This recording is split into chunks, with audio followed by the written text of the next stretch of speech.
Click the link in the description for your free Amsoil catalog.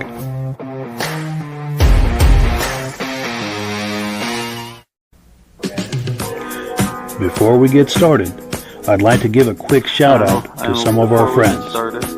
The Eastern Snowmobile Racing Hall of Fame. Search for them on Facebook. Central Minnesota Pond Racing. Search for them on Facebook. The historic Lancaster Motel for the ultimate Eastern trail riding adventure. Crane's Snowmobile Museum at 172 Main Street in Lancaster, New Hampshire. The Vintage Snowmobile Club of America Quarterly Magazine. The New Hampshire Snowmobile Museum at Bear Brook State Park in Allenstown, New Hampshire. And lastly, if you decide to advertise with the Vintage Snowmobile Podcast, this could be your advertising message.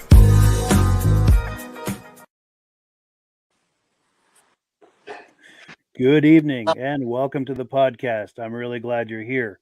I have an extra robust lineup of vintage snowmobile entertainment on tap for you tonight.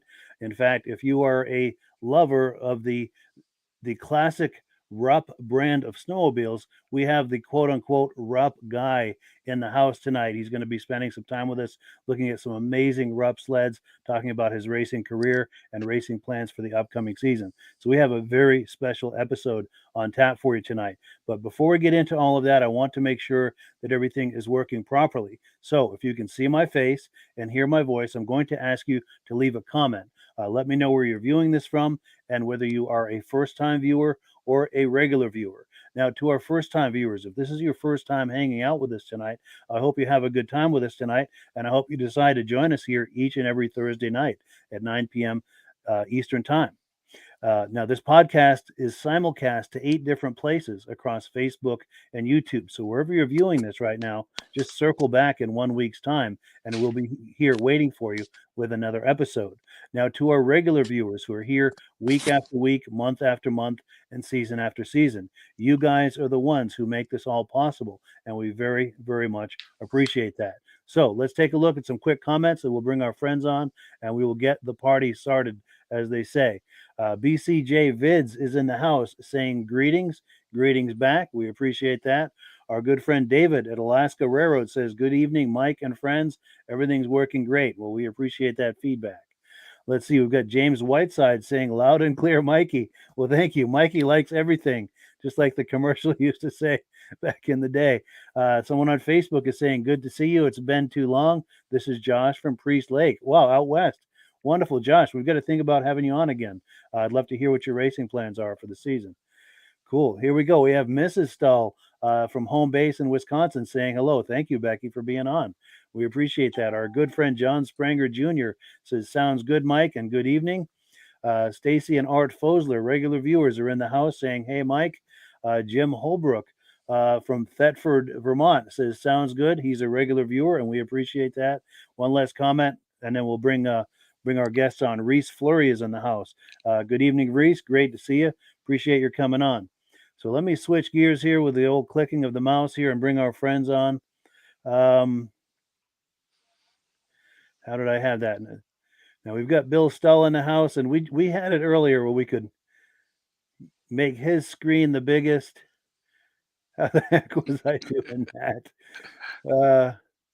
Bear with me because I'm gonna once we get this straightened out, it's gonna look really cool. All right. There we go. All right. So Bill Stull and company, let me turn your mic on. How are you gentlemen doing tonight? Well, we're doing really good. Wonderful. Well, thank you so much for coming on. We really appreciate that. And having us. Well, sure thing. Tell the viewers, if you would, where are you coming to us from tonight? We're coming from my body shop. We're sitting in the area. This little section here is our designated race section for the racing season. And we're in my new addition on my shop that I put on a few years ago. And basically what happens here for the most part is when we do a restoration on a car, it comes in here for buffing and assembly. And my shop is located in Polonia, Wisconsin. Excellent. In fact, I'm going to take this opportunity for a shameless plug for your shop. We've got this graphic here. Um, got a phone number up there, all of the details. If you're interested in having either vintage sleds restored or worked on, as well as muscle cars, anything like that, these are the guys to call. And if I understand correctly, you're sitting in the shop with your race team. Yep. So what we have here, we have Matt Claire, my nephew Will Stull. Those guys have been with me for a very, very long time. We built a lot of sleds together. We've traveled many miles together. You know, in racing, there's a lot of good times, a lot of bad times. We've been through it all. We've won, we've lost. Had to go through several accidents. Will had a bad accident up in Ironwood. I've had several bad accidents over the years. But we've been through it all. We won, we lost, and did mediocre. I mean, that's just how racing goes. And then the newest team member is Parker. He's a new employee also, and he's in the RUPP snowmobiles himself. His dad had been stopping here and buying parts over the years, and he's of age that he could get it right up here. He's almost got his license, so he's been working for me since last summer. And then who's not here is Becky, which you mentioned earlier. Becky's at home, and she's still voice of Vintage. She is not racing. She retired a few years ago when she bought the Plumbing Cafe. And then my daughter Caitlin, she took the year off last year because her and her fiance decided they wanted to start a family. So Caitlin was pregnant last season, but she's itching that she's going to be back on her 340 Superstock. Wonderful. So she'll be on the track again this season, it sounds like. Yep. Excellent. So let me get out of the way and let Rob ask a few questions. I'm sure he's dying to know what your plans are for the upcoming season and anything else. I'm sure he's got plenty of things he's thinking about right now to ask you. How big a trailer do you have? Could you repeat that, or it's a little bit hard to hear you? How big a trailer do you have? Sounds like you're taking a lot of snowmobiles to the racetrack. The trailer, it's a 48 footer. The trailer's got a lot of history. It was Mark and Tim Fashion's F&F Racing, and they had a team with Jimmy Herzig, and unfortunately Jimmy lost his life in a racing accident. They ordered the trailer. They only used it 1 year, and it sat a number of years idle. And then they were kind of sponsors of mine. We worked through a lot of builds together when I was just young, getting into sport here. And then they ended up selling me the trailer. We've had the trailer since like 2007. And I mean, it's our home in the wintertime. It really is. It's got living quarters. It's got a full mechanic area. It's got a crane, so we don't push the sleds in and out anymore. So we've had that. There's been a lot of people in our trailer always looking at our crane, taking pictures and stuff. So it's a back. Sure, but it's a 48 footer, fully insulated, two heaters, so it's a great trailer. We love it. How many different machines you taking? How many classes you're going to run this year? Okay, so this year will be 5 sleds in the trailer. So what we have here is my Supermod 250, my Supermod 300, and my Supermod 440. Those are my sleds. And then my daughter Caitlin, her 340, 1975 RUPP free air super stock. And then Will's going to race again this year. He's running RCAT 440 fan class, IFS class. Stock 440 fan. That must keep the mechanic pretty busy. Oh yeah. We all do our thing on the sleds. I mean, I'm into motors a lot. I'm into the tuning. I'm into the handling. The other guys are wrenching. We got to pull a motor apart or sharpen studs or carbide or whatever. I mean, it's a team effort. There's no doubt about it. So. Yeah. So would Eagle River be your first race? No. Well, unfortunately, the planned first race was Ironwood, and of course that's canceled, which is a little bummer. But if everything goes okay, it's not 100% for sure, but we may go to Canada for the December 9th. I believe that weekend is December 9th race. Yes. So we may go to Canada. We're predicted to have above normal conditions this year, so I don't know if the ice is going to come or not for us to practice. So if Canada's going on, we may travel just to go. These sleds are all ready to go for the most part. I mean, we got to do some maintenance, but they're ready to go. So we may go. That's the super sled race in Winnipeg. Yeah, Beausejour, yeah, just north of Winnipeg. Yeah. And then if that doesn't work out, hopefully get some testing. And then Paul Sockel's group, what is it? Ice Unlimited. Paul Sockel's group, they have a race January 6th and we'll go to that for sure. If the race is on, of course. And then it's Eagle River. Yeah. Yeah. So what's the furthest you travel for a race besides the Winnipeg one? Yeah, that's the farthest we travel. That's truck and trailer. It's 12, 13 hours depending conditions and stuff. But that's the farthest we go. We used to go up to Rock Rapids, Iowa. They had a really good race out there. We really enjoyed that. That's a 9-hour hike from here. We were going to go to Michigan last year, Raver Bay, but that didn't work out.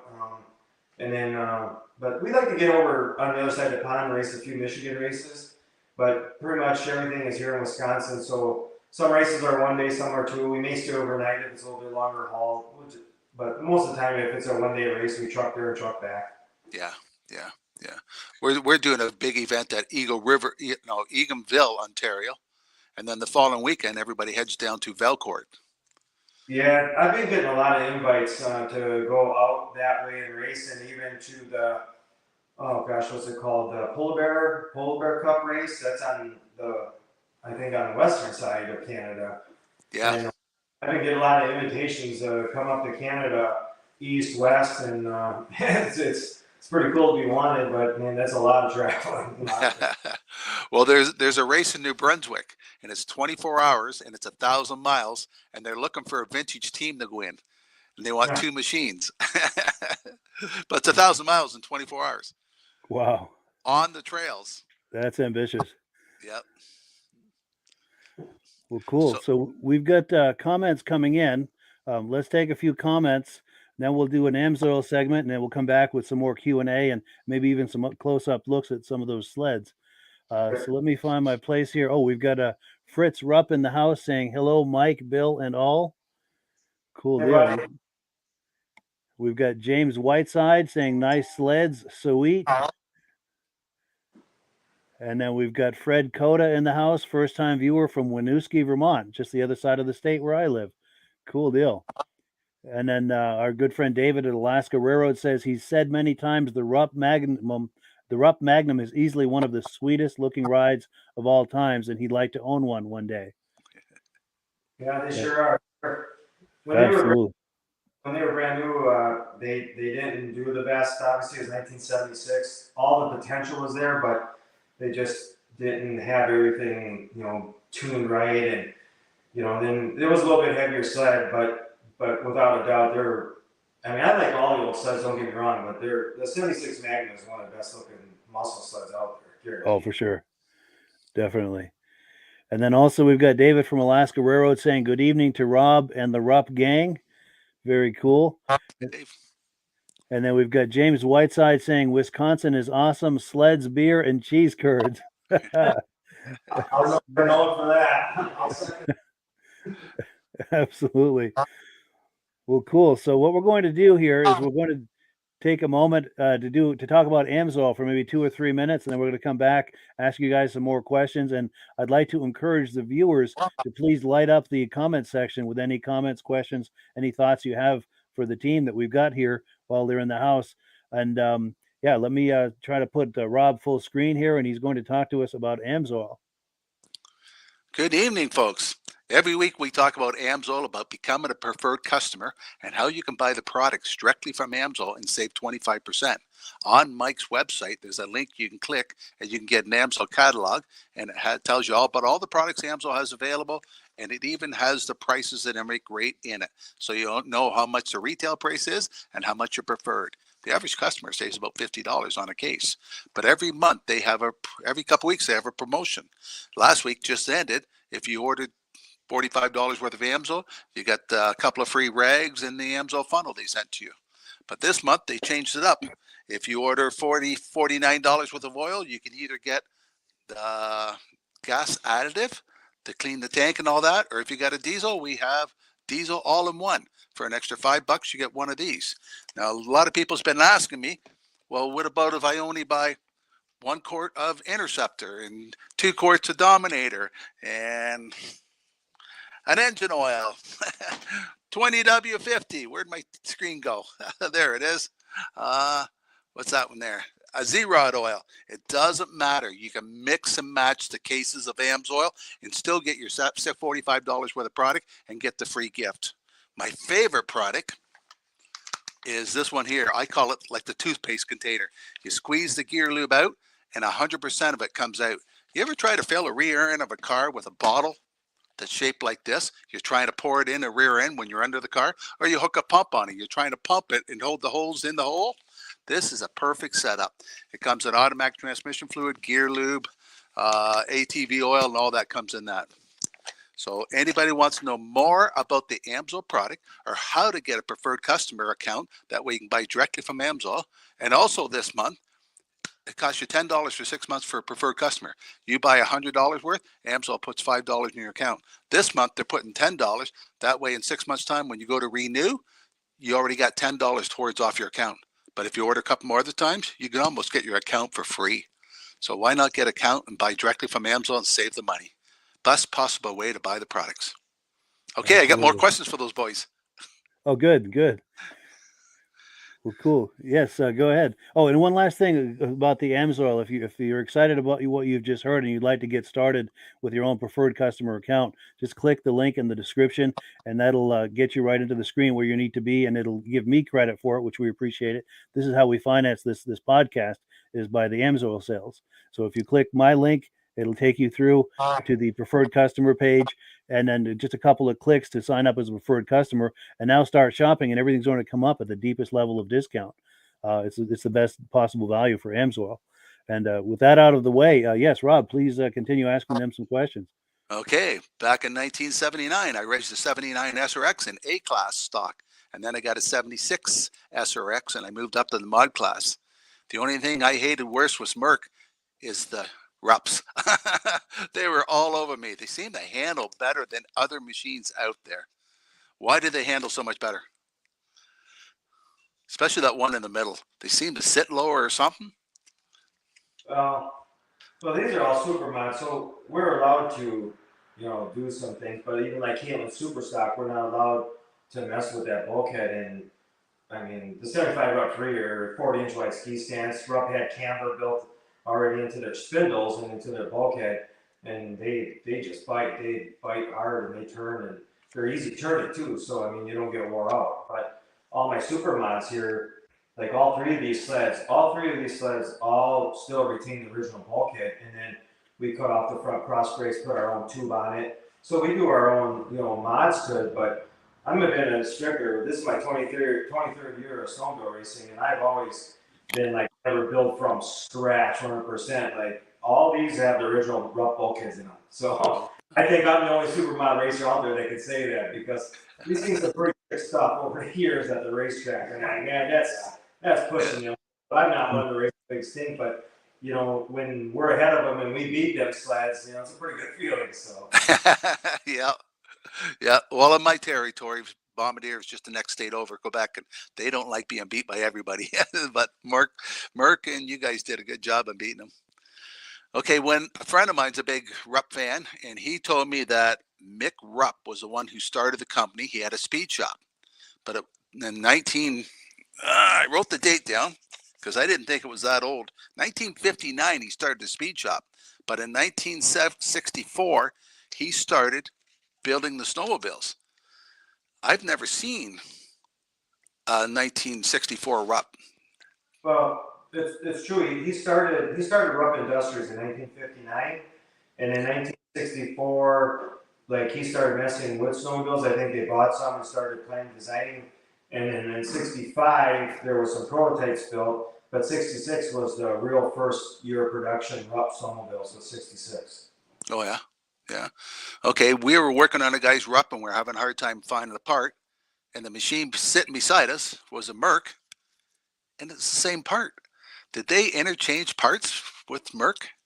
No, but depending on what year that was and how that happened, Lyle Forsgren worked for RUPP for 2-3 years, and him and Mickey Rupp butted heads, and Lyle left RUPP at the end of 73 to go work for Mercury, and in 74 Lyle invented the Merc Snow Twister, and he took a lot of ingenuity from RUPP to Merc, and he bettered it truthfully. And we all know the history of the Snow Twister, and that was all basically came from Lyle Forsgren from RUPP. So what motors do you have in those ones right there? Are they Kohlers? Well, the Okay. liquid wouldn't be. This one right here is a 250 is an all liquid. So in 76, the RUPP Nitros and the Magnums were liquid cooled, and that's a Zenoa liquid. And then this is a Kohler, and that one's a Kohler. Those are free. This is a liquid. Okay. At the end, when RUPP was starting to go downhill, did really Fuji Heavy Industrial buy them? No, RUPP just, Joe Huruka closed the doors in 1980, and after 80, 81 actually is when they closed. The last known production sleds were 78, and in 79 they built about 50 nitros just from leftover parts, no changes. They looked exactly like the 78s, but they just had a little bit higher serial number. And in 79 they regrouped, and in 80 they tried to bring sleds back, but they just couldn't get the dealer status, and Joe Ruck closed it up in 1981. Yeah, that's a shame. That's a shame. They're good looking machines, and hopefully at the end of the show we can hear one run. I got a neat little note to add about Joe Ruck. Becky and I went out to Las Vegas this last week for 9 days. We were at the SEMA show. Yep. And I met Tracy Haruka, that's Joe Haruka's daughter. And I had a really good long conversation with Tracy, and it was very fun, and she's a great gal. And she talked about the biggest thing that Dad always brought home, the RUPP toys. And what that was, the RUPP Gojos, the RUPP Centaurs, the Rupsters, the Snowmobiles. She called them the RUPP toys.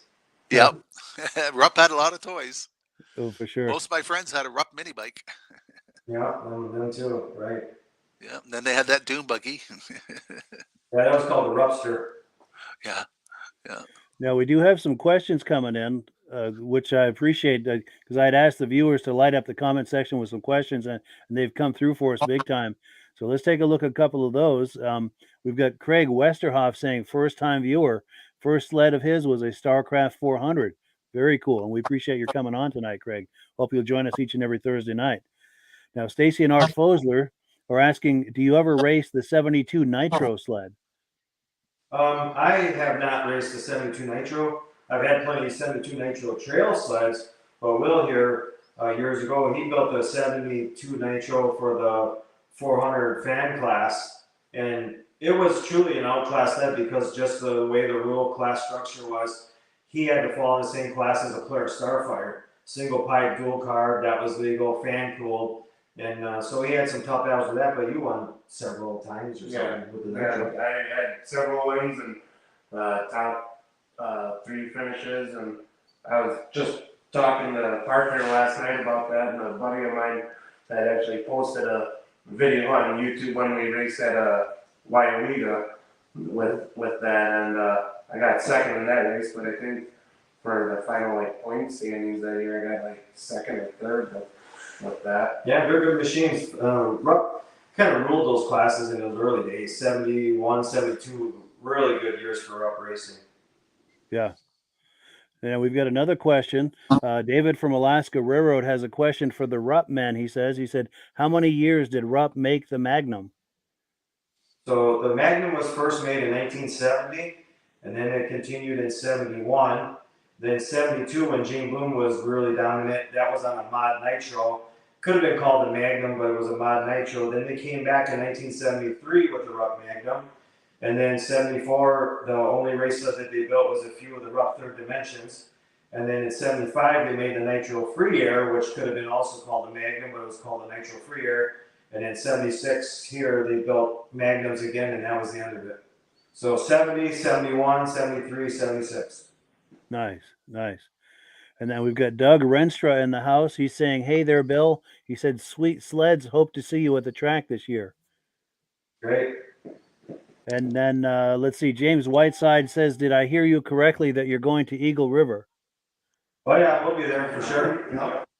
Good. So, James, you did hear that correctly. And we've got Gifford Howard saying, Bill, are you going to have anything to beat Sabrina this year? So Howard, my buddy Howard. So I'm going to repeat exactly what Howard said to me, is that because we've been riding pretty high on our 250, we did a lot of work, a lot of tuning, and let me just tell you, the Gifford brothers are great guys. They've helped me with clutching and tuning, and we've done a lot of talk back and forth They've been great. They're great guys for the sport. I really love you guys, seriously. But Howard made a comment to me. He said that he's going to build a 250 just to kick my ass. Howard, I'm waiting for you to bring it on, buddy. Why don't you tell him if he builds one, you'll drive it for him? Yeah, he'll probably build one. Obviously, I'm always curious to do, obviously, but Yeah. Nice. And then we've got James Spranger in the house. He says those are real cool RUPPs, and he's out there in Wausau, Wisconsin. He's a regular viewer. And then also our good friend and regular viewer Josh Leviker says he's from Turin, New York, and those RUPPs look great. And then one more comment, and then we'll get back to some question and answer. And I wanted to thank all of our viewers too for filling up this comment section with some questions. We really appreciate that. But James Whiteside says hopefully he's looking forward to meeting you guys on the track side here at some point this coming season. So with that being said, I'd like to just let everybody know there's so many people that tell me they come to the racetrack, but they didn't want to come in the trailer, they didn't want to bother us. I mean, if we're working, I mean, come on in, it's fine. You don't even have to knock on the door, just come on in. And our trailer is open to anybody. If you want to come in and say hi, if we're working and we're in depth, I mean, all we ask is just, you know, just give us a little space. We'll work, we'll talk, and we just got stuff to get done in between rounds. But anybody's welcome in the trailer. So if anybody's at the track and just want to stop in, say hi, introduce yourself, you're more than welcome to stop in. But if everything's going good, we don't have much to work on, we're just kind of sitting around waiting for the next race and laughing, joking, having a good time. Nice. Yeah, that's good to know. And like he says, you know, if it looks like they're busy working, kind of keep it brief, just understand that they need to get some things done and, you know, have a quick visit and move on. But if things are laid back, it's a great time to visit. Yep. The racetrack I was mentioned to you, Eganville and Valcourt, Quebec. That's Howard Gifford's home tracks. Those ones. Yeah. So can we back up a little bit on a question? Sure. So Howard said, do I have anything for Sabrina or whatever he said there? But I mean, that was a great, you know, world championship win she had last year. I mean, all the credit, I mean, goes to her or whoever wins that race at that time. And it was her last year, was her time. And, you know, I've been tracing this thing, you know, ever since vintage racing started. I got 3 podiums, I got 3 thirds, never got a second, never got a first. And I finished 3 thirds and all the way to DNFs in that race. And, you know, it hasn't been our best race, you know, since 2017. The picture on the wall, that 440 right there, that's like completely got destroyed. And I'm glad I didn't get destroyed with it because it was a pretty horrible wreck. But, you know, and it shook me up a little bit, and I never thought that it would happen because I've been through worse accidents than that one, but that one somehow just got underneath my skin and it messed me up for a little bit, but we're back. But, you know, truth be told, I mean, I'm going to be 55 this year and I'm still doing it and I'm still healthy and I can do it. So we're going to give it another shot. When I was training and doing my whole program, when we ran the 800 class, like I had every intention, like I want to win this race. I'm going to win this race. You know, now, seriously, these 440s are so doggone potent. I'm telling you, now it's just like, man, I want to get top 10. I mean, if you can make the front row, I mean, even the back row, last chance qualifiers, but if you can make the top 10, I mean, that's a win all by itself. So for us to sit here and say, yeah, we're going to make top 10, I can't predict that. I'm going to tell you we're doing the best we can. We've got good machine. Last year I thought it was good, but my stator went out. You can't control that, you know, and we're going to do the best we can, and I'm going to give another shot. But truth is, a lot of the time is catching up with me for that kind of racing. And I don't know, this may be my last year on the 440, maybe my last year, you know, trying to qualify for the WC. But I'm going to give it another shot. I know one thing for sure, the stud's going to be lighter because the driver's lighter, because I've been majorly working on losing some weight. So we'll see what happens. I'm pretty pumped for the season, and we got good stuff, good equipment. The team's all set. Everything's kind of ready to go. I mean, we got stuff to do yet. Don't get me wrong, but we'll be ready. We're going to rock it this year for sure. Nice. Yeah, I know Gifford's brother. He just retired last year, and I think he was 68. Yeah, he was doing good on the Thunder Jet. He was a couple years ago. He was like the 440 championship up in Canada. All those races. Yes. Yep. I'm not gonna quit racing yet. It's just maybe that 440 thing. Maybe, you know, I got a lot of risk here. You know, we got a huge business. I mean, man, we're so well known now. We got cars coming in from everywhere. You can't control. I mean, we can all drive down the road and get hurt, right? I mean, it's just a fact of life. But when you put yourself out on a snowmobile going 85, 90 miles an hour plus, I mean, you're kind of putting yourself in harm's way. So, just one thing that we have going on in our trailer is that if the guys aren't right there, but for sure, me, Becky, and Caitlin, my dad was born and raised in the South. He was a Baptist, Southern Baptist style preacher, and I was born and raised in church. And every race that we go to, we pray that everybody has a safe race. Just not me, not Caitlin, Becky was racing, whoever. We pray that everybody has a safe race. Yeah, that's cool. That's a good vibration to have. It's because you got to think about everyone. Yep. And in the spirit of thinking of everyone, and I apologize, I'm losing my voice, but if your teammates are willing, I'd love to hear from each of them. Just maybe, my name is, and whatever thoughts they have about their background in racing and their goals for this season. If any of these guys are open to doing that, we'd love to hear from them and get to know them a little bit. Sure. Yeah. Sure. Go ahead. So, I'm Will Stull. I've been trucking along with my Uncle Bill here for the snowmobile racing. I came and lived with him since I was 14, so I've been around this here since I was 14, 36 now, so 22 years I've been coming with him and doing that. And then I started racing back in 2010, I want to say it was, and raced till about 2017, and just been helping out on the pits and stuff. But even when I was racing, I was helping on the pit team and stuff, and getting back out on the ice this year, and I'm super excited for it, and I'm ready for the season. Hopefully Uncle does great, Caitlin does great. I'm just hoping for a great season and nothing but fun times. Yeah, that's the name of the game. Cool deal. And who's next? I'm Matt O'Clair. I started at the shop in 2005. I've been around the shop since '93. I live 4 houses from here, from work. Just was that neighbor kid that never would go away. And I started in 2005. I didn't do a whole lot that first year. Worked at the shop, but maybe 1 or 2 races, not a whole lot. But then 2006, it was all in, and it's been that way ever since. Nice. Haven't let off the throttle yet. No. So I've had other people that have worked the shop, some younger kids, we all grow up, they moved on, but a lot of people have come and went. But Matt and Will, they've been by my side, and anybody out in the racing world knows who these guys are. I mean, they just know, and we're great friends. Not only am I their boss during the day, but Will's my nephew, Matt's one of my best friends. It's just we've got a good team, and we always have. And yes, there's been some ugly times. I mean, if anybody tells you there hasn't been, they're lying. Sure. Yeah. So, but we've never been ready to cut each other's head off either. So it's just those deals. It's all good. And then the last one, Parker. I mean, we need more kids like him out there. Young kid, energetic, wants to work in a shop. Holy crap, a young kid wanting to work in a shop. That's amazing all by itself right there, right? So Yeah. But go ahead, Parker. Tell about yourself.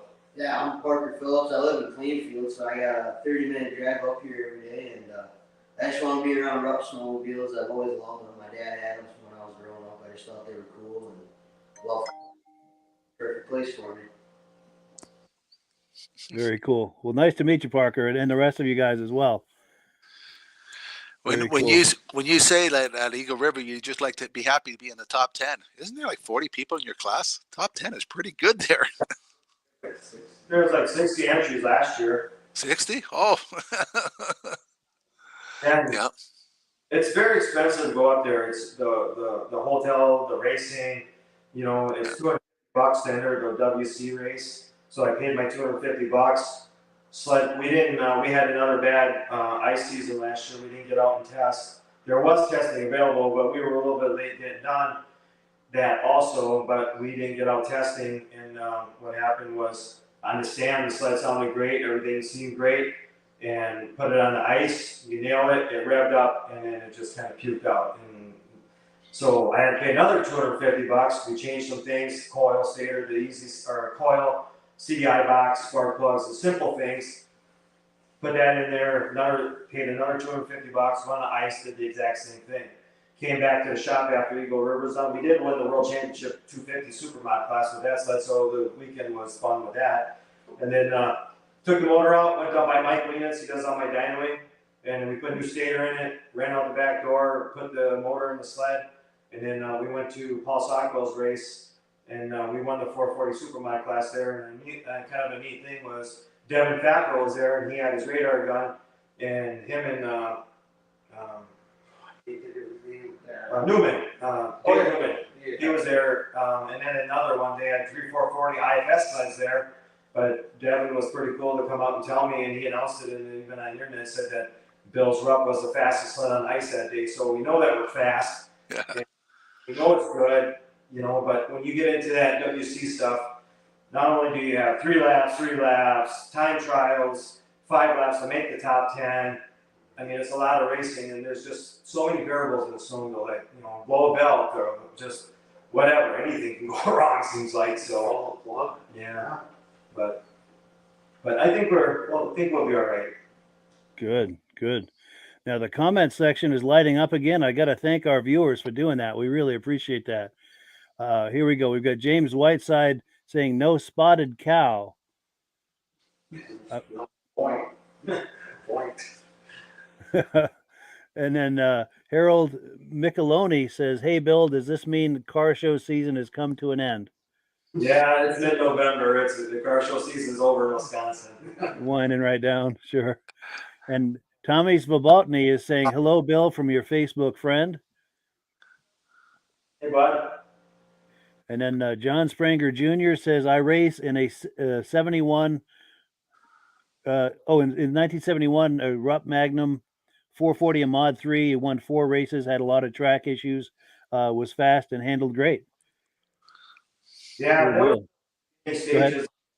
When he's talking about a lot of track issues, I know exactly what he's talking about. RUPP had dual drive on that sled, and they had little acorn nuts, and that was supposed to be your guides. And there's been a lot of RUPP sleds where the track has ran through, the track shifts to the right, and it rubs through the tunnel on the right-hand side. That was a problem for sure. Yes, yeah. And Joe Zaynert says top 10. It's the front row, baby. Yeah, I'm trying, man. And then your daughter Caitlin Stull is in the house. She says you're a grandpa now. You got to be careful. You got to throw that at me right? And Derek Crittenden says, good luck racing this year. You and your team hope to see you up in Canada sometime. And then your lovely wife, Becky Stull, who's also the voice of Vintage, will be at Eagle River.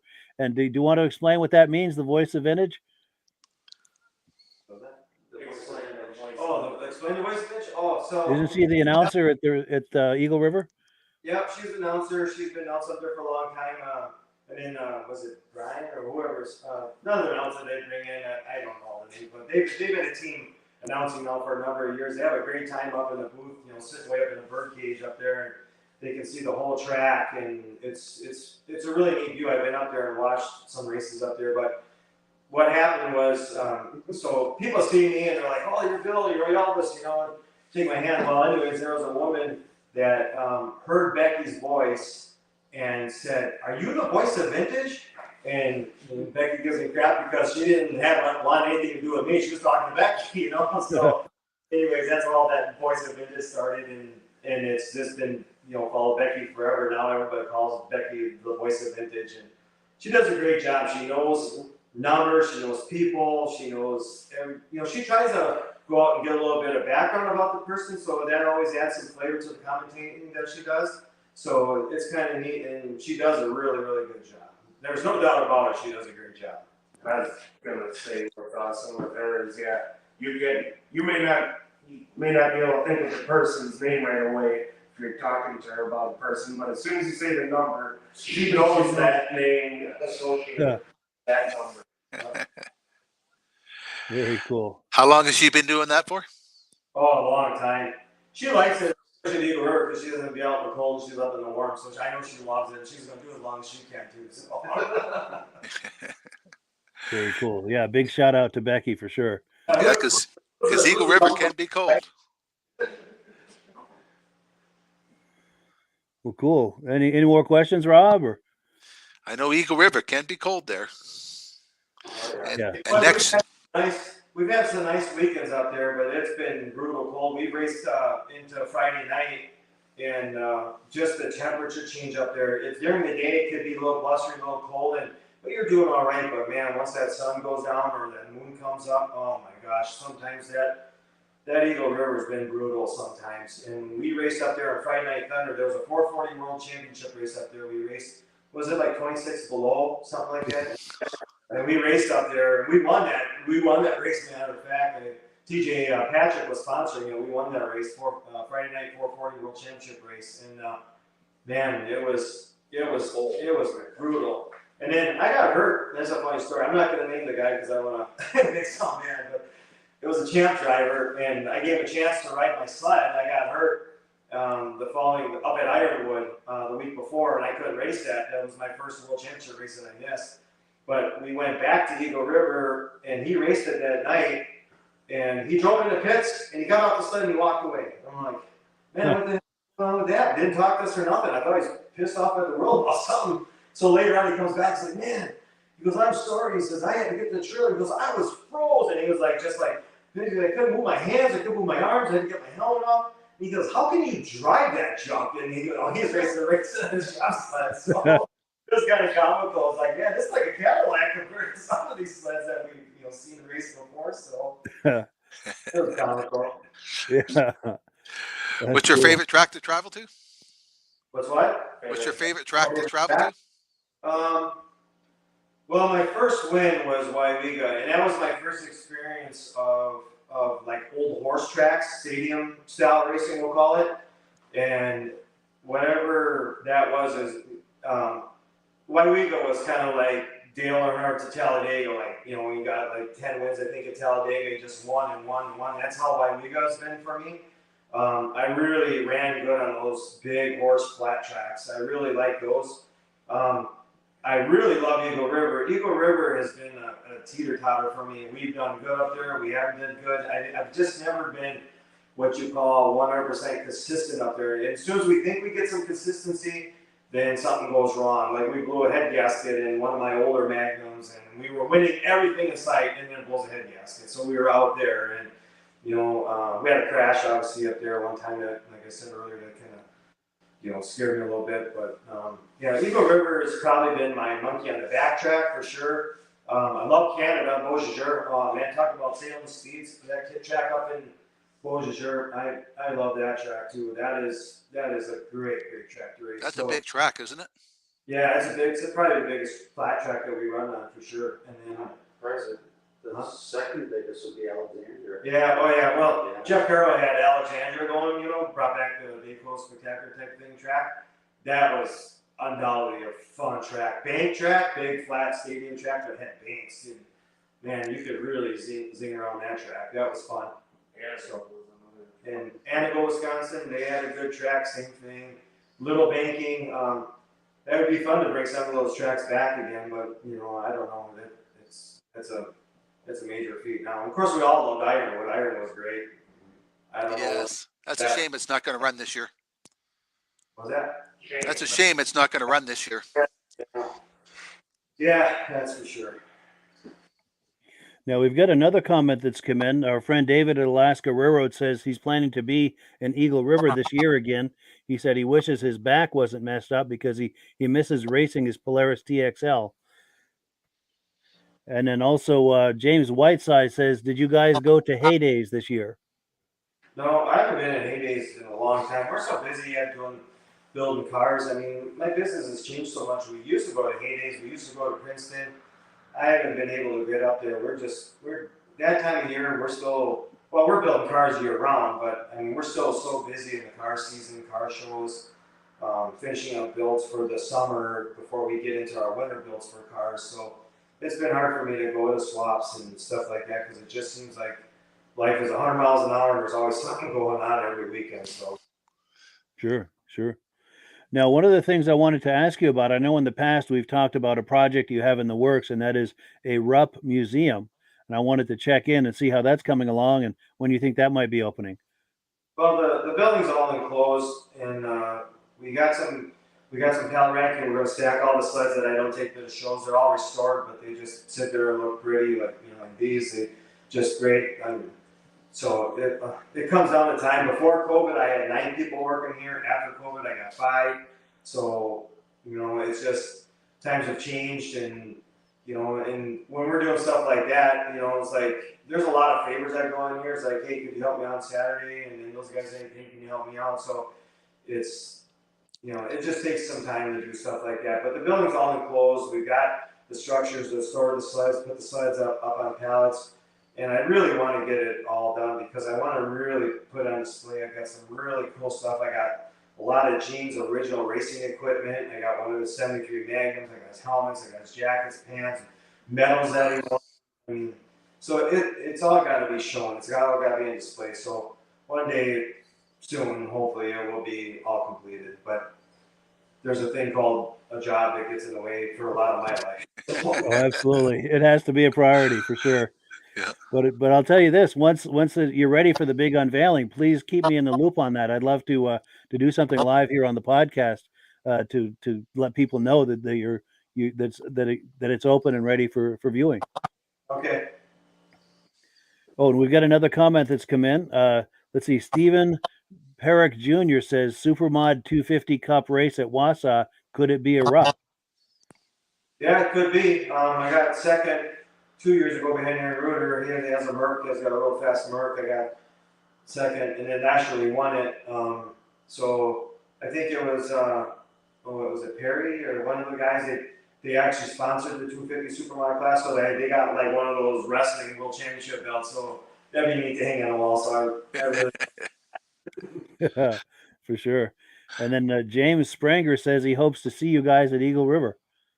Oh yeah, we'll be there for sure. Cool deal. I'm Go planning ahead, to Rob. go down there. I'm planning to go down there next year for the 50th. Nice. Nice. Now, one of the things I was going to ask, and I'm waiting till close to the end here for a specific reason, is with your camera person, is it going to throw them off if they take the camera off the tripod and bring us in close for some close-ups on these sleds? And if he's able to do that, if maybe you could talk up some of the details on these sleds so we can get Lift a the closer hood. look at them. Yes.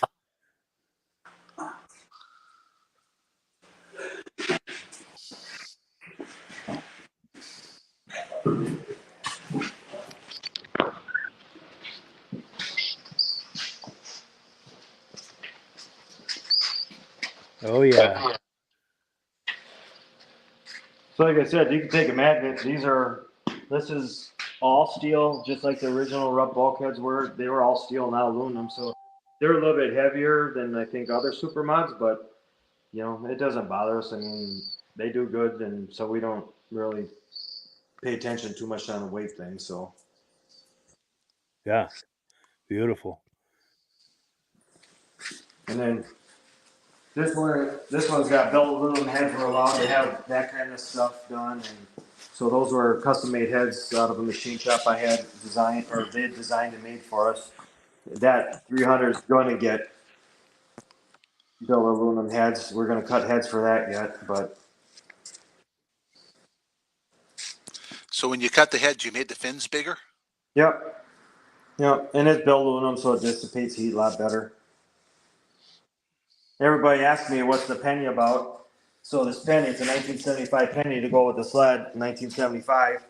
And that started when Caitlin was just a little squirt, and she came up with me with pennies, and every penny was the year of the sled. So we had 3 sleds, and she put pennies, but she gave me a 75 penny for this sled last year. And then, but when she was small, and actually that year, I crashed in the WC. And then, so the sled got taken out of the hay bales, and then, we got taken off the track, and we were done. And then at that time in the summer, the fall, Eagle River was having it was called the reunion, and it was down on the track. It was a swap meet and grass drags and show. So we went down on the grass, Well, Caitlin, like I said, she was a little squirt. She could run off and do her thing, So here we find her. She's up in the corner, turn one, looking at through all the grass, trying to find the penny that got fell off Did the she hood. find it? She never found it. No. Wow, that's cool. She was looking for it though. But yeah, they're all fun sleds. They handle great. They're all kind of built the same. But there's a little bit of differences between three, but I've always wanted to have like three exactly the same sleds, feeling that you can get off one, hop on the other one, even though they're different CCs, but they all handle and work the same, and that's what these three do. So, and I've really fallen in love with the 250 Super Mod class. This is going to be my first year on the 300. It's a Kohler 300, and there's some pretty potent 300s out there, so that's going to be really fun. We made really good power on the dyno. The sled handles great, so I think it's going to be competitive right out of the gate. But you know how that goes. So yes. And our skis are nothing exotic. I mean, Dermont Wall, he gave me a little clinic on shocks and angles. So what you see here is the angle of a shock that Dermont taught me way back when they were racing Articats in the 70s. And, I know today there's so many exotic skis out there, but this basically starts as a derby ski or a North Star ski. Sometimes, I like both skis, but, it doesn't, I'm not like loyal to one of those brands, but I do buy it from both. But we just kind of alter them a little bit and make our own ski out of the existing ski that we bought.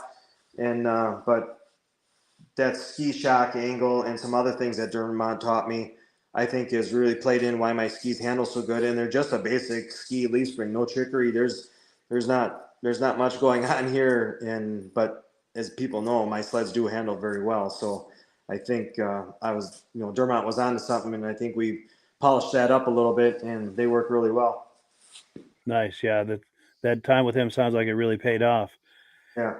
And we have some more comments coming in. We've got David from Alaska Railroad says, good looking snow machines. He said his heart is thumping, and he's not the only one. I can feel mine pumping away as well. And Joe Zener says Kohler Powerhouse, and he's got the strong arm muscle icon there. And then James Whiteside says, just sitting there, they look like they're running 90. And then here's the big question. James Stranger wants to know if we can hear any of them run. No, we haven't. No, we haven't fired them up. They're all been fogged from last year, and gotcha. Yeah, that kind of thing. But I wish I would have known that. I would have got some running for you. That's all right. That's all right. If I started this one, that would fool some people, wouldn't it? And then spark plug wires. That would be impressive. Nice. So, how many RUPPs do you have for your museum collection? Well, I've got probably close to 400 RUPPs here now, but they're not all going to be in there. There's part sleds and some that just are for sale that need to be fixed up. But there's going to be probably at least 20 pretty high potent precious sleds, 600 Magnums, 800 Magnums, Gene's original 73.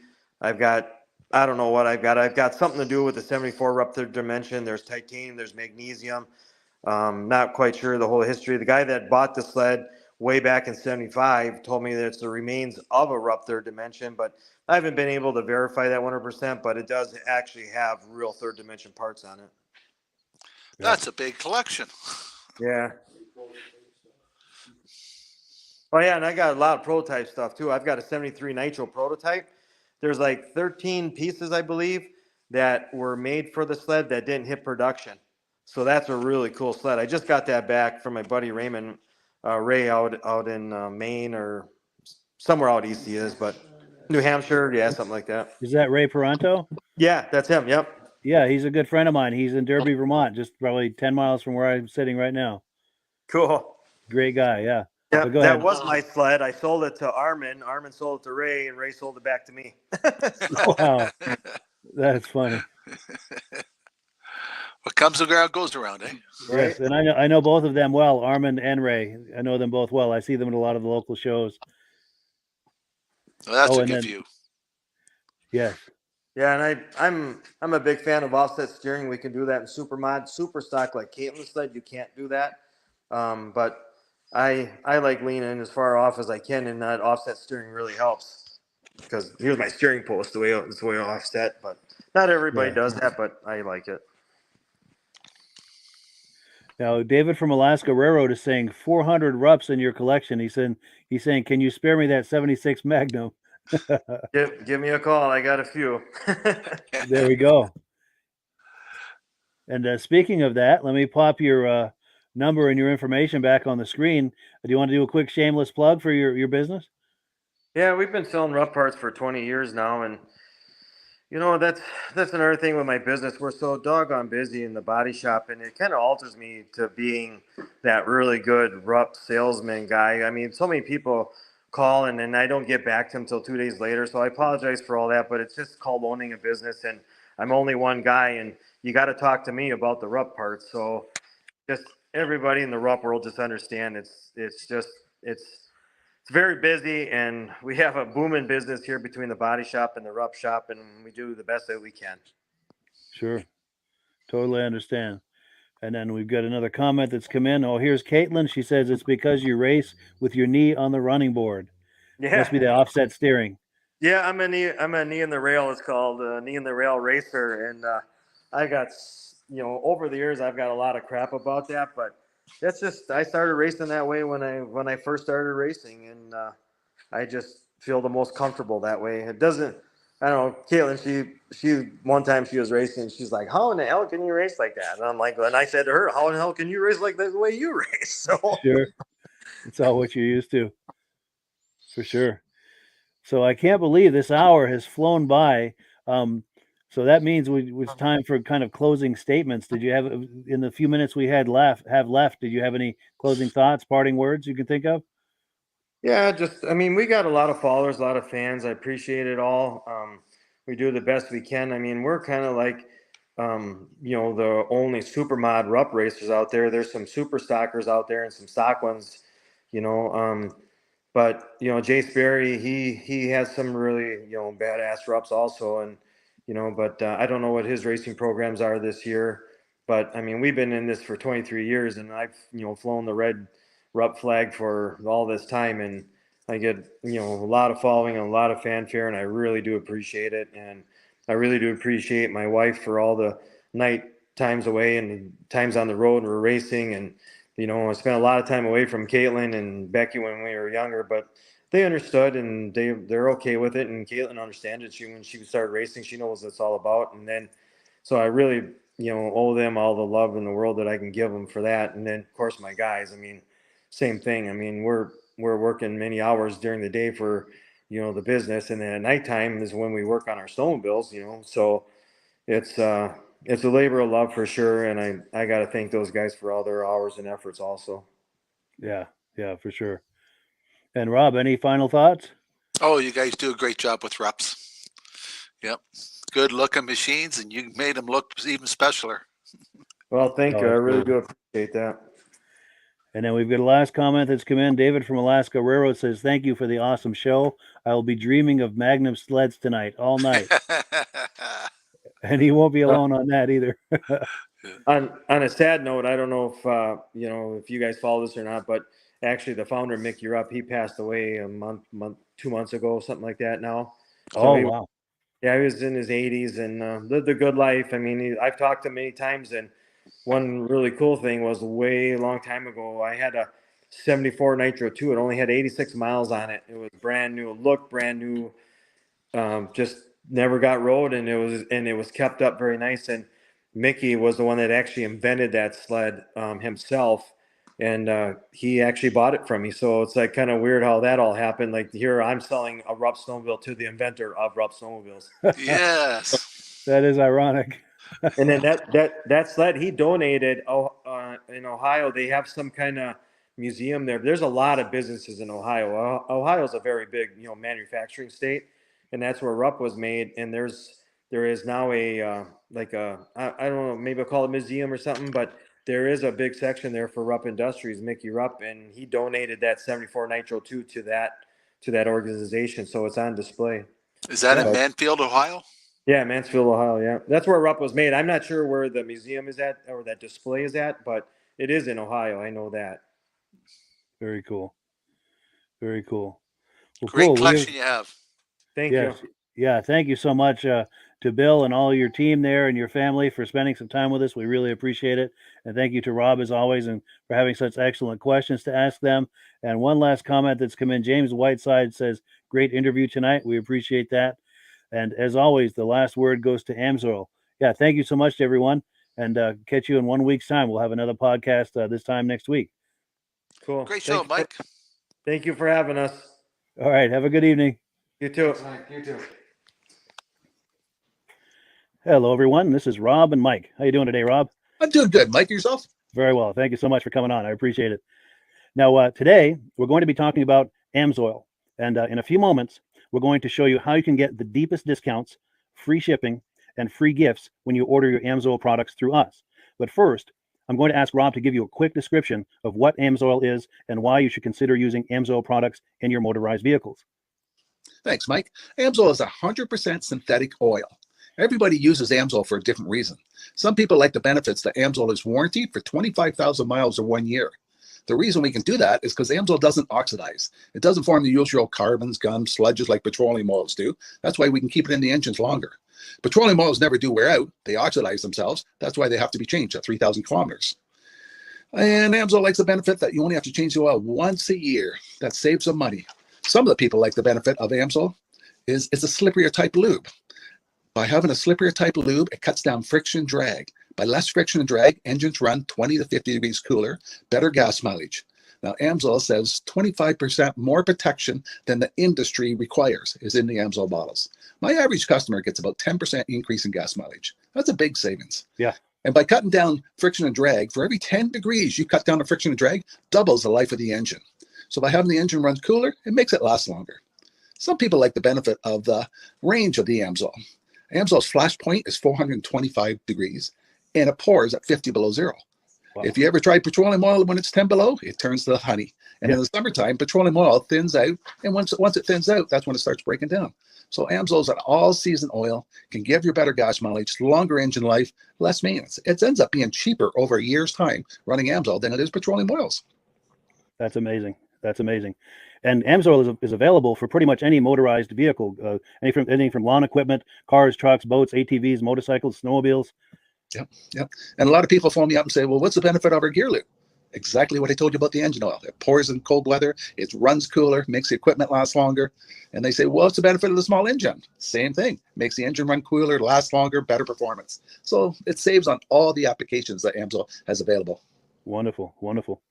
So yeah, let's talk now. Hopefully this has convinced people to think about maybe joining us in the AMSOIL experience. Let's talk about some of the discounts and free shipping and how that all happens. I'm going to pop a graphic on the screen. And yeah, by all means, if you want to talk people through how this preferred customer program works. AMSOIL has a number of different programs. One of our main ones is a catalog customer, where somebody can order directly out of our catalog. If they order out of the catalog, they order $100 worth, AMSOIL will ship it right to their house. But our best program is our preferred customer. For only $10 for 6 months, you become a preferred customer, you save 25% on all the product. You order $100 worth, they're going to give you free shipping. You don't have to order a whole case. You can mix and match. Say you want 4 bottles of small engine, 7 bottles of 5W30, and a couple of gear loops. You can mix and match. You can order 1 bottle at a time if you want. There's no minimums, no maximums. By being a preferred customer, you save over 25% on all the products you're going to buy. AMSOIL sends you extra gifts, a $5 gift certificate on your birthday, $5 when you renew your account, and stuff like that. So it's a good way to save on some of the products you want to buy. For sure, for sure. Yeah, it's an incredible value. And this is the deepest level of discount that anyone can get when ordering AMSOIL. Is that correct? It is. It is. Wonderful, wonderful. So let's take people through the step-by-step experience of placing an AMSOIL order. Then that would include signing up for the preferred customer preferred customer program, so they can receive those deepest levels of discount. So let's go to the website. This is what the website's going to look like. These are some screenshots. Once you go to amsoil.com, there's a link in the description, or you can just type that into a browser, amsoil.com. This is the page you land on. At the upper corner of the page there, you see how I've circled in red. That is the link to click, the Join Now link. That will take you to the preferred customer program page, where you can take advantage of all these discounts and free shipping and everything that we've just been talking about. This is what that page looks like. In the lower right, you're going to click Join Now. This will pop up. You select the duration you'd like, whether it's 6 months or 12 months, and click Add to Cart. Now, once this pop-up goes away, you'll be back on the main page. And the upper left, you'll see where I've got that red arrow. It says shop. Now you can start shopping for products, and on your very first order, you're going to get these discounts and the free shipping as long as it's over $100. You'll get all of these benefits right away. So once you click shop, it's going to take you to the product page. There's different types of oils, lubricants, so on and so forth. For the benefit of this exercise we're doing now, I'm just going to click motor oil. It shows different types of motor oil. Let's click gasoline. Now this takes us to an item. It's their synthetic motor oil. And you can see the item there, and there's choices for different viscosities. But take a look at the price. Let's take a closer look. Let's zoom in. But if you've joined the preferred customer program first, you're going to automatically get the deepest levels of discount. That's what we're looking at here. You're saving $3.80 on that quart of oil. Instead of paying $16.29, you're now paying $12.49 for that quart of oil. That is the deepest level of discount you can possibly get. And then you just add the quantity that you'd like. You select any other items that you're thinking about, add them to the cart. And once you click add to cart for the final time, you're going to see this come up at the top of the screen. It's going to show your items and your the total that you're at so far. Pardon me. And then you just click view cart in the upper right, and that'll take you to your cart. Take a close look here at the upper right. That blue box shows that you're getting free shipping. You're eligible for free shipping on this order because it's over $100. That little yellow box shows that you've got the preferred customer membership on your order that gives you the deepest levels of discounts for the next 6 to 12 months. And then below that, you've got the items that have been selected. For the exercise here, I selected 9 quarts of the signature series, but that brings us up over $100 for the free shipping. We're saving $34.20. And if you're ready to finish, you click checkout now, and that takes you to this screen here. If you haven't signed up with an AMSOIL account at this point, just click in the lower right to create an account, create a new account. It's going to ask you for some basic information, name and those types of things. Now let's take a closer look. You'll see this gray shaded box. This is a very important box. This is going to ask you if someone has referred you to AMSOIL. And if so, please enter my name. My name is Mike LaPierre. It's spelled right there on the screen for the correct spelling. And also the referral number, 304-555-94. That's how you make sure that Rob and I get credit for this. Now, in the interest of full disclosure, I have signed up for AMSOIL under Rob. So when you order using this referral number, Rob and I both benefit. So if you enjoy these podcasts that we're doing, this is a wonderful way to support the podcast, because when you order using this referral number, Rob and I both benefit. And the commissions I make go directly toward offsetting the cost of doing these podcasts. So I thank you in advance for that, for using my referral number. I very much appreciate it. And once you've done that, you just go into the next screen to enter your payment information, and you're done. Now, once you've placed your order that's over $100, and that order includes your AMSOIL preferred customer program, you are now eligible to get a free DVD from myself. Now, this is going to be either a muscle car DVD or a vintage snowmobile DVD. Use the email address on the screen, wkspodcasts@gmail.com. Send me an email. Let me know which DVD you would like me to send you, the muscle car or the vintage snowmobile DVD, and I'll get that right out to you. As you're typing in that email, in the subject line, be sure and type in capital letters free DVD requests, so it stands out as I'm checking my email, and we'll get that right out to you. So I guess the last thing, Rob, that we wanted to talk about is if someone is considering AMSOIL as a business opportunity. Yes. If anybody has a retail or a commercial account and they would like to buy directly from AMSOIL, just send Mike a line. He'll show you how to set up, and you can buy directly from AMSOIL. But if you are interested in starting your own part-time business, a part-time business that can grow into a full-time income, Mike and I will show you the AMSOIL marketing plan. AMSOIL has a large selection of products that cover almost every application. So it doesn't matter if you're into snowmobile, boating, or ATVing, or hot rods. We have an oil for every application. It's a fun type business that's I really enjoy doing. Where else can I go and have fun and make money doing it? And Mike and I are here to help you all the way along. If you need any help on how to promote or to find new accounts, we're here to help you. For sure. So when you sign up under that number, this 304-555-94, you're getting Rob and I as a team. Now, Rob has been doing AMSOIL for 40 years. Can you believe that? 40 years. So he knows every aspect of this business, and he knows all of the ins and outs of the products. So he'll be able to help you with any kind of product questions or any kind of questions to show you the different business models that you can do with AMSOIL. And then the other thing that you get when you sign up under me is I've got a strong background in social media. So if you need some coaching on how to generate AMSOIL leads using Facebook and YouTube, I'm happy to coach you with that when you sign up under Rob and I. You get both of us as a team to help you, to coach you, to support you, whatever you need to get you off and running with this business and having fun with it. Like Rob said, it's an enormous amount of fun. If you're like Rob and I and you enjoy going to any kind of boat shows, car shows, motorcycle shows, snowmobile shows, anything with a motor, you like going to those shows, those events, those races, this is a great way to turn that into a income opportunity for you. Yes. And just by wearing my AMSOIL hat at one of these events, people come up and ask me about AMSOIL. People don't know where to buy it, and I'm there to help them, show them where they can buy the product. Perfect. Well, cool. Well, this is great. Any final thoughts, Rob, before we wrap it up? AMSO's a fun business. AMSO's been around since 1968. You know, it was the first synthetic oil to be AI approved.